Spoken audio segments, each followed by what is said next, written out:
country. And that remains the case at the moment.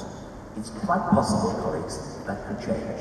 Recall last winter, the crisis in A&Es across the country. Everybody, including the big corporations, the Tory party, the Labour leadership, had to recognise there was a genuine crisis. The trouble is that the NHS could well lose its support from the public unless the NHS is seen to be a body which responds to people's needs. We may well wind up, as John Lister and in fact all the speakers pointed out, with an NHS logo covering private firms, private providers, and that there means that we need to oppose not just privatisation as a generalisation, but at every place where private deals are made. And I'd like to focus for a moment just on one structure which has come in from the 2012 Act, which affects every borough in this country. That's the CCGs.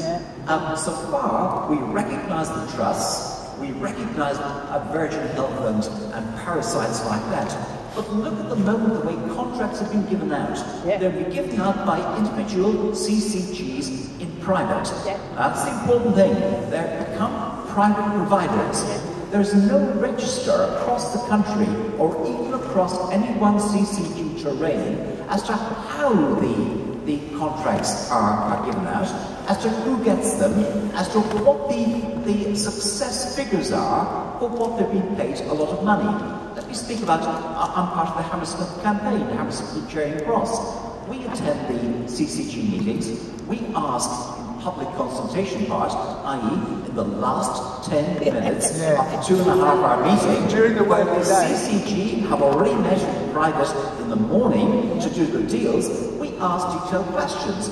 But look at North West London, Shaping a Healthy Future. The body which formed that with the help of McKinsey has now gone out of existence almost. It's got a residual ghostly presence. Our local CCGs. But we go to CCG meetings, but now there's a federation of North West London CCGs. They meet in private, they publish no minutes, no agenda. Now the CCGs themselves are dividing into two groups, the same doctors, a CCG of providers, together with a CCG of sellers, the same doctors. And when that happens in Putin's Russia, we say quite rightly corruption.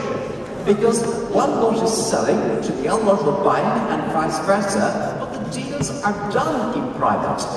In the past, the NHS has not had to face this kind of corruption dilemma. But now when we find that a doctor with one hat is selling and the same doctor is buying, or vice versa, that indeed is rotten politics. And it means in practice, it's not just a Virgin Health and its parasitic other lots, it's the local health service who get more money.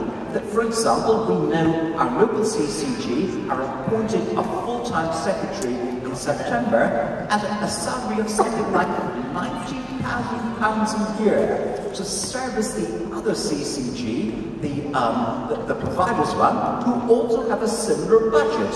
So when Osborne, for example, says £8 million to the NHS, that is where it's going.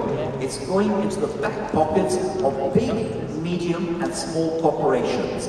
We need to get the public must know the NHS needs to be democratic, accountable and open. And that means opening the books at every level.